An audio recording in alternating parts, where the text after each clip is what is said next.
The following program is a special presentation of the BIGTEN Network, produced in association with the University of Iowa.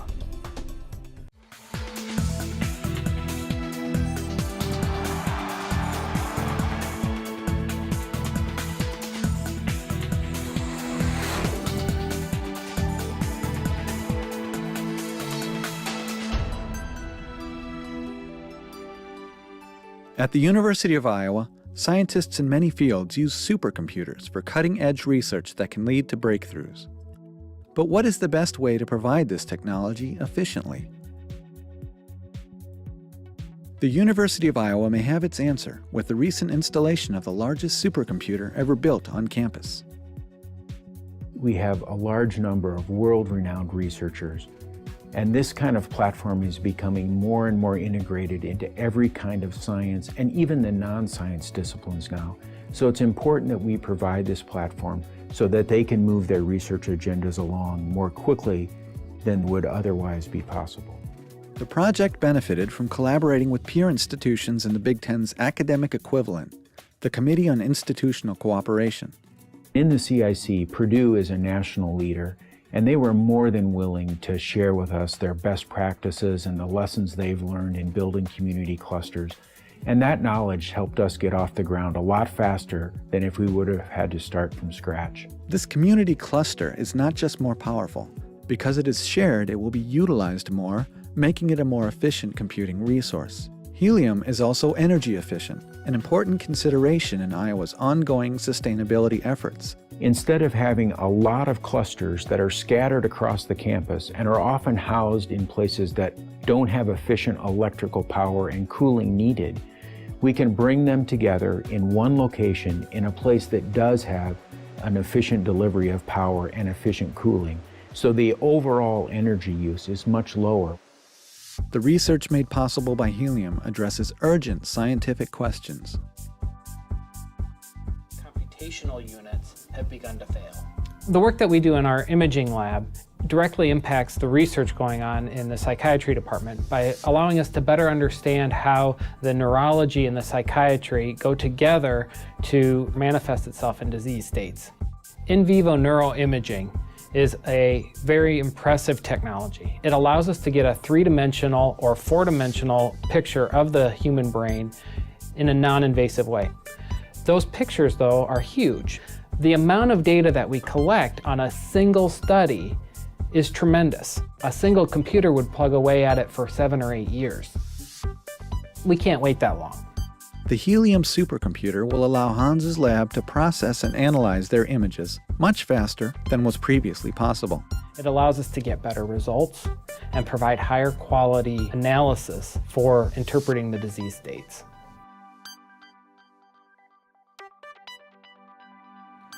At the College of Engineering, Professor H.S. Uday Kumar uses computational fluid dynamics to model complex physical processes inside the human body. So for example, if you think about the formation of a blood clot in your body, which results in strokes, how can we understand clot formation? How can we predict it? Let's say we implant a device in a human being, for example, a heart valve, that very often leads to the formation of clots. If you want to predict how a particular heart valve will form a clot, we have to be able to describe not only the blood flow through that heart valve, we have to be able to describe what happens to a single cell as it's flowing through the blood, which means that we have to model that single cell in great detail. With helium, scientists like Uday will be able to refine their computational models more quickly. The hope is that if we are able to better model these phenomena that occur in the human body in greater detail and closer to reality, that we will be able to design better devices.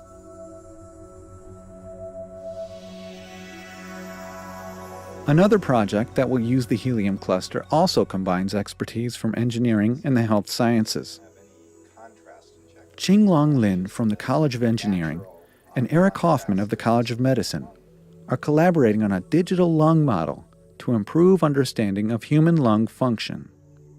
It's a very complicated system of branching tree structures both the airway tree, the arterial tree, and the venous tree, and those have to interact and neural control of them have to interact appropriately. Because their lung model is so detailed, it's computationally challenging to simulate in 3 or 4 dimensions. First is construction of geometry and mesh, because it's multi-scale from trachea down to 23 or 28 generations of airway. And then we have to partition the whole geometry into several CPU cores. Then it's high-performance computation. Once we have a result, we have to do post-processing and look at the physics. So there are 3 different challenges. With a helium supercomputer, Qinglong can now run calculations in hours that previously would have taken weeks or months, and accelerate the progress of their research. All of these tools, the predictive tools of Qinglong, our quantitative physiologic tools that we're developing, are helping us better understand underlying disease with the hopes of finding some treatments.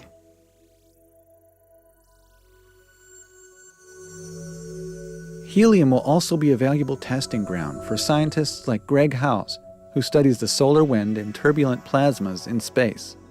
Greg's complex simulations require the most powerful supercomputers available, and helium allows him to develop and refine his work in advance. You know, when I do one of these large 50,000 processor simulations at Jaguar, you know, that one simulation was probably preceded by 100 smaller simulations, just to make sure that before we invest that huge amount of computational resources into one particular run, we have all of the parameters just the way we want. While helium was built primarily for research, it will also serve as an educational tool. Computers these days are now so powerful that there are really only a handful of people in the world that can effectively use some of the largest supercomputers in the world. So I think the helium resource will play an outstanding role here at the University of Iowa in educating our graduate students and researchers in parallel computing. For a PhD student learning medical imaging, 90% of what you do has to be failure, or you're not pushing the envelope hard enough. So you need those failures to occur quickly. Having the helium resource available to them allows them to learn more, they can produce more, and they can advance our field faster.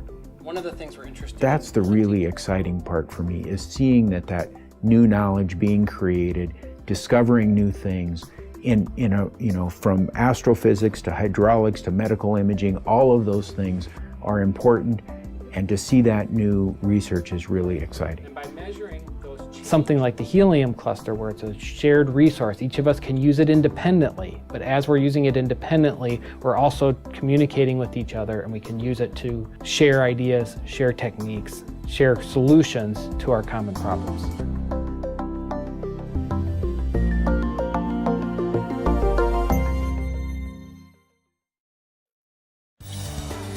This program was made possible by the University of Iowa Department of Intercollegiate Athletics.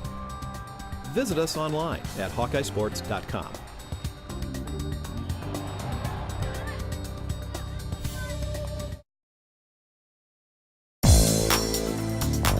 When I first walked into the classroom, I was like, wow, I didn't expect a room of this caliber.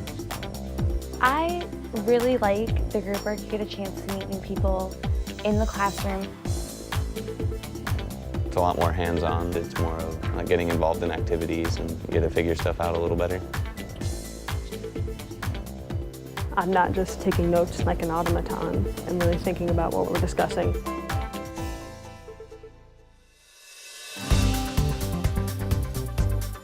TILE, transform, interact, learn, engage. It is a philosophy that dozens of faculty and hundreds of students at the University of Iowa are now experiencing.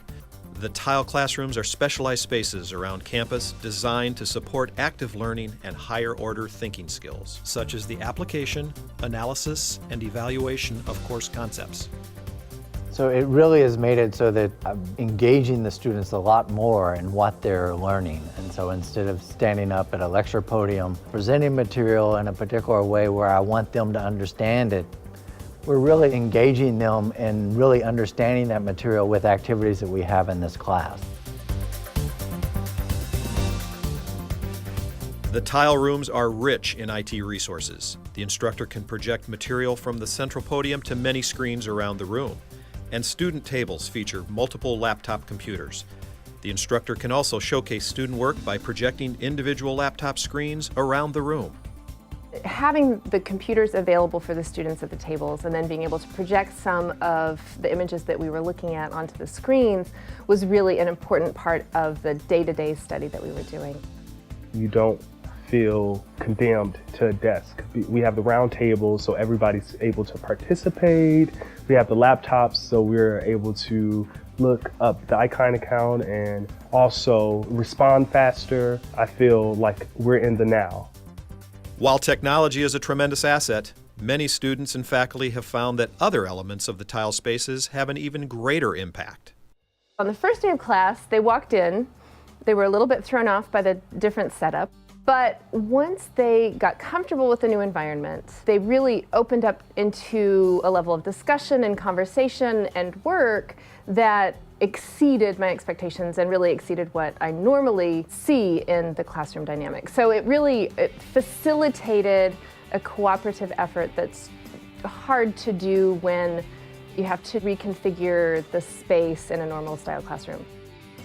Oh, the group work is so much better. Personally, on a personal level, I feel like I can contribute and feel like I'm being heard.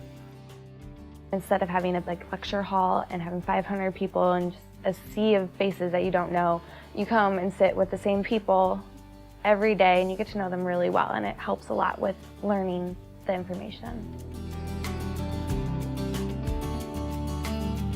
When I started teaching in the tile classroom, I totally reworked some of my classes to decrease the amount of time I'm talking and increase the amount of engaged work that my students are doing together. Well, being in the tile room has changed several things for me. One of the things that it's done is it's made projects that I've always wanted to do possible for the first time. So, for example, I teach sociology, and a lot of what we like to do involves a lot of using data. But in the past, I couldn't have students manipulating their own data in class together, or working together on projects. But because of the resources in the room, now I can. You actually get to connect with other students compared to everybody's just doing the same thing and not really talking to each other.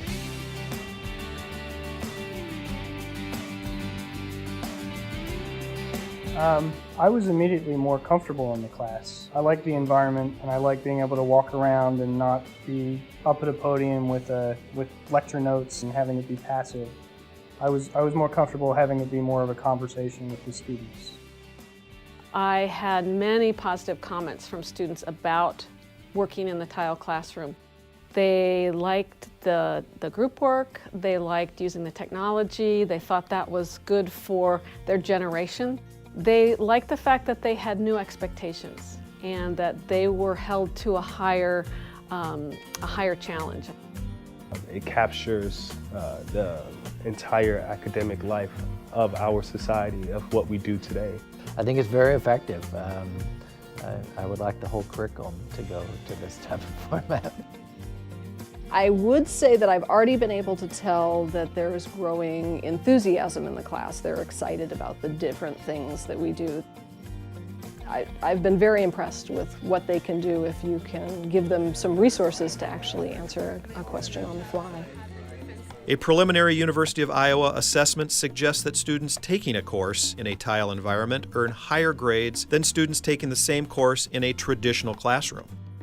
Studies of students using the same tile-like classrooms at the University of Minnesota and MIT indicate greater strides in academic performance and knowledge retention.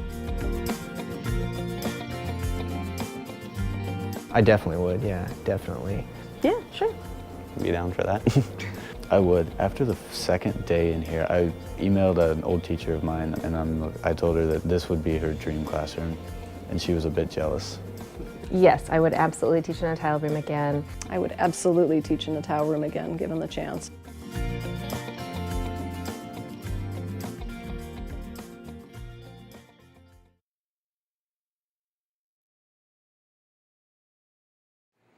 The University of Iowa's Tippie School of Management is one of the nation's top-ranked MBA programs. So why would these students be talking about things like biomass, compost, and sustainability? It's because they're in a unique class that gives them practical experience helping businesses change for the better. Professor Sarah Rines-Weller leads this course called Strategic Management of Change. Most organizations, or many organizations certainly, don't really think strategically or proactively about change. Change just comes creeping up on them until it's staring them in the face. And by that time, the way they're reacting is defensive and reactive rather than proactive. So this course is designed to use research from many years, especially developed by professors who do a lot of consulting work, about how to increase the odds of change succeeding. Sarah collaborated with the university's Office of Sustainability to design real-world projects for the students that involved organizational change.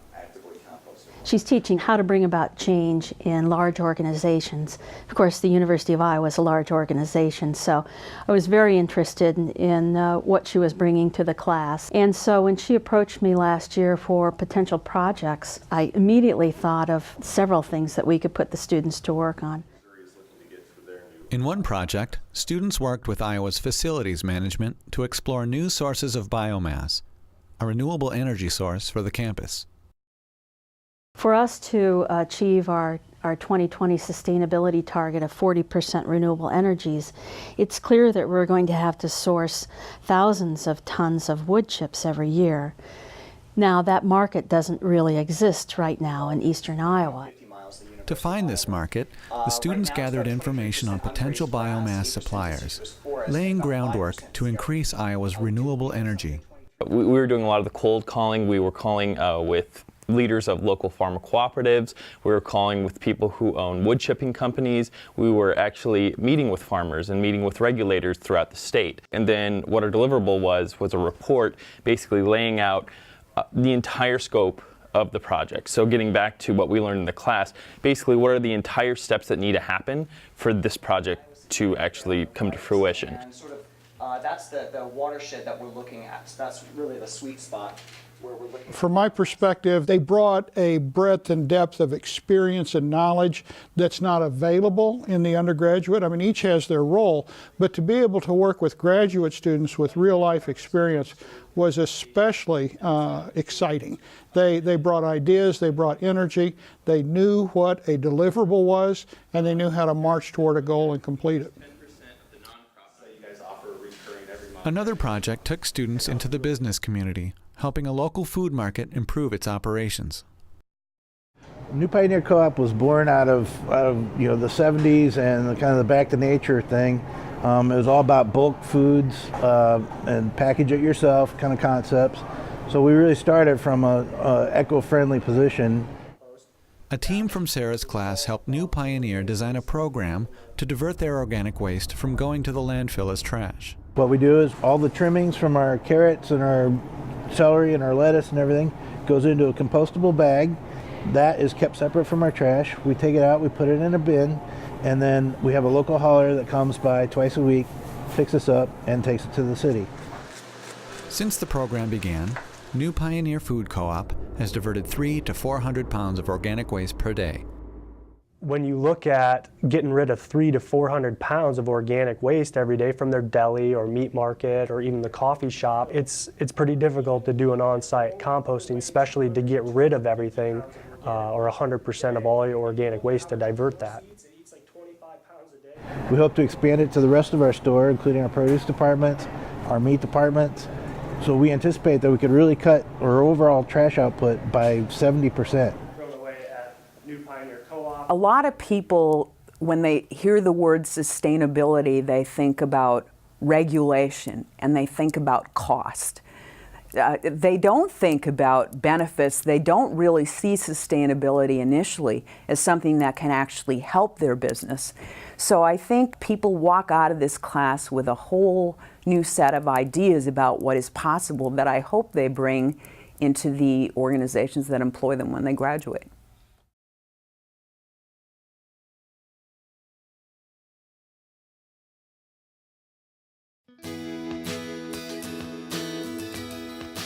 I'm Laura Caldwell. I'm originally from Crystal Lake, Illinois. I came to Iowa City following in the steps of some people up from my high school, and I graduated in 1989. I always wish it was 1990 because it would make me sound younger, but it was 1989.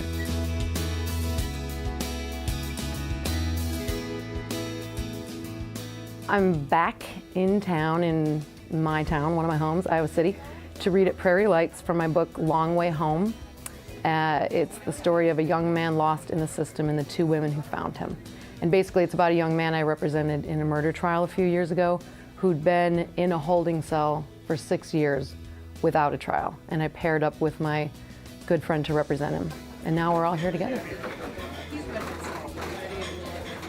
This is Joe Bond. I was on the dance team here. So the cheerleaders would be on one sort of edge of the football field, and you know, the dance team was down here. And before the game started, you stood in the tunnel. And you could sort of, especially on a beautiful day, you could just see, just past this dark tunnel, you could see the field and you could hear sort of that pre-Iowa football game rumble. And so it's almost like cold and dark, and you don't, you know, you're not thinking about much, you're getting your stuff together, you're walking down, and then all of a sudden you come out into Kinnick Stadium. I mean, there's nothing better than walking out and seeing that field and feeling the anticipation of everybody. I feel like Iowa City is one of those strange places where if you've known it and loved it even a little bit, it sort of never leaves you. The minute I get off the exit and I come down and I see Mayflower and I see the river, I automatically get this like lift in my spirits and just like, I'm home.